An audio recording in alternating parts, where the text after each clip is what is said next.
Good afternoon, everyone. My name is Irami P. Pakara, your speaker in this lesson 4 entitled Knowing Your Financial Network. When your savings and investment increase, it means that you have lived within your budget and expenses, debt and debts are well handled, which will eventually result to your positive final net worth.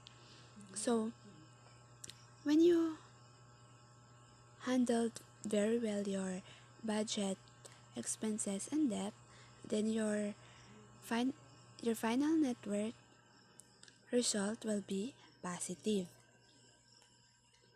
So, net worth defined as the value of all non-financial and financial assets owned by a person or institutional unit or sector minus the value of all his, her, or its and outstanding liabilities.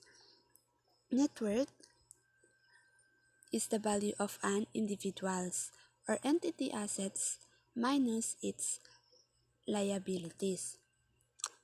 In other words, it, res- it, repres- it repre- represents the total value of what someone's own, such as cash, investments, real estates, and other assets, minus what they owe, such as debt, loans, and mortgage. So here are the example of net worth of Mr. Erhan.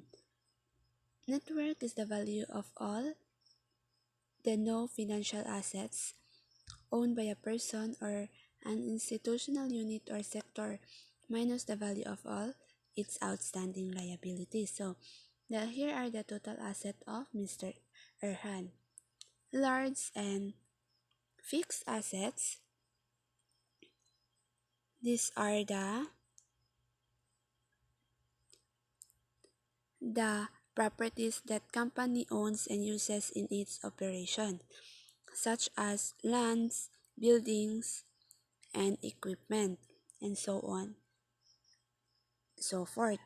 While the fixed assets it means they are not easily converted into cash and are expected to be used over a long period, rather than being bought and sold frequently. So these are the asset value of large and fixed assets. 8,650 8,650,000 pesos, while the liquid assets is the asset value is 5,840,435 pesos. The personal items is 226,550. The total of Mr. Erhan assets is 14,716,985. So the total liabilities of Mr. Erhan is the long-term liabilities, the asset value is 109,900. The short-term liabilities is 21,380 pesos. So the total liabilities of Mr. Erhan is 131,280 pesos. The overall total net worth of Mr. Erhan is 14,585,705 pesos. Assets refers to property owned by a person or a company with economic value and available to meet debts, commitments, or legacies. The large and fixed assets. So these are the assets: house and lot, car number 1 and car number 2. So these are the current value. The current value of house and lot is 6,500,000 pesos, while the car 1 is 1,350,000 pesos. The car 2 is 800,000 pesos. The total large and fixed assets is 8,650,000.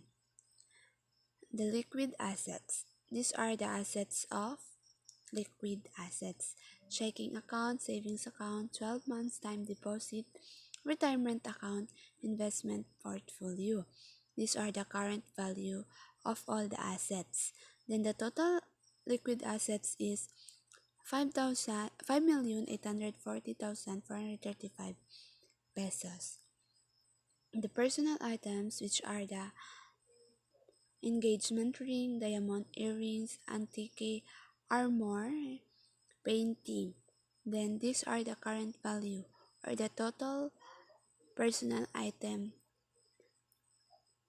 is 2,226,550 pesos.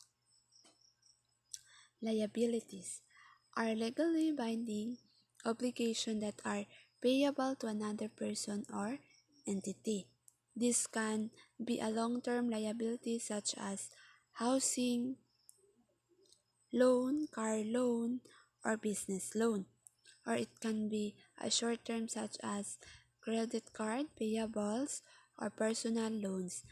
This should always be manageable and lower than one's asset to avoid personal bankrupt. So here are the kana kailangan nga pagka bayron sa another person or entity. The remaining principal of are 109,900, while the short-term liabilities is outstanding balance ay the total is 21,380.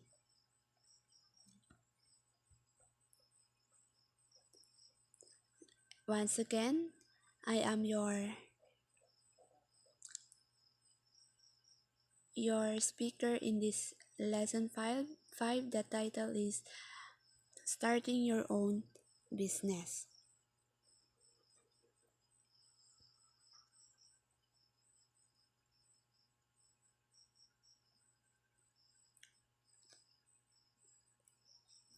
Getting into a business should always start small for you to gradually gain knowledge, experience, expertise, and wisdom. So, when you start your business, always start in a small para para makagain kag knowledge, experience, expertise, and wisdom. So, here are the first thing that should do when you start your own business. First is in in creating a business, the first requirement is idea. Yes, it's true, and it is very important.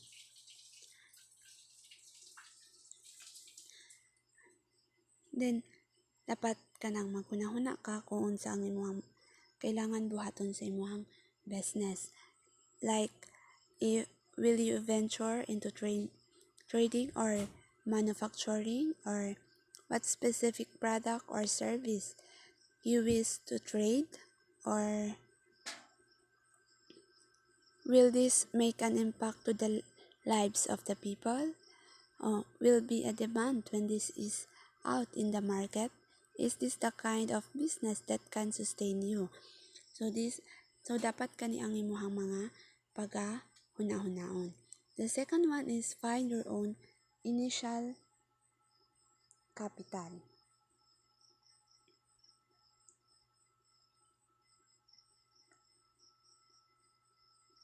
If you have made a positive net worth over the years, then most likely you have savings or investment which you can use as initial business capital. Third one is most feasible business location. You should choose a place where your target market is at most present. Yes, dapat kapag mag-business ka is kailangan nimo mopili og location nga kanang mas madali mo improve ang imong business. Like for example, kanang eskwelahan. Then dapat kan dapat kana imong piliun nga location. Then dira ka magtinda og kanang mga school supplies. In that way is kanang dali lang ka maka income og taman. Then the fourth one is right people to work with you. Yes, it is very important. Kanang when you start your business dapat mamili kag tao nga kanang masaligan nimo. Then aduna pud siya kanang experience sa business.